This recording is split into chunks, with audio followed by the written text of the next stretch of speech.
আসসালামু আলাইকুম। আশা করি সবাই ভালো আছেন। আজকে বানাচ্ছি চিকেন রোস্ট।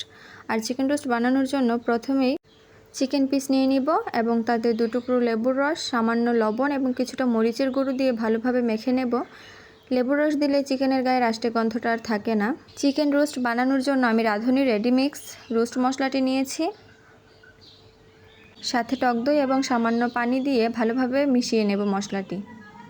মশলাটা মিশিয়ে সাইডে রেখে দেব। এবার কড়াইয়ে দিয়ে দিলাম পেঁয়াজ বেরেস্তা করার জন্য। পেঁয়াজ বেরেস্তা করে উঠিয়ে নিলাম। তারপর আবার দিয়ে দিলাম চিকেনগুলো একটু ভাজা ভাজা রং হয়ে আসলেই উঠিয়ে নিব। বেশি ভাজার প্রয়োজন নেই, তাতে শক্ত হয়ে যাবে। চিকেনগুলো উঠিয়ে কড়াইয়ে দিয়ে দিলাম পেঁয়াজ এবং কিছু আস্ত মশলা দিলে ঘ্রাণটা আর একটু সুন্দর আসে। দিয়ে দিলাম পেঁয়াজ বাটা, সামান্য রসুন বাটা, সামান্য আদা বাটা দিয়ে অনবরত নাড়তে থাকবো। তারপর দিয়ে দিব রোস্ট মশলার মিশ্রণটি, সামান্য হলুদ, লবণ এবং মরিচ। মশলাগুলো ভালো করে কষিয়ে নিয়ে তার মধ্যে দিয়ে দিব ভেজে রাখা পিসগুলো। একটু ভালোভাবে নেড়েচেড়ে দেব। দুধটা দিয়ে আরও কিছুক্ষণ জাল করে নেব। তারপর দিয়ে দিব ভেজে রাখা বেরেস্তাগুলো এবং কাঁচামরিচ।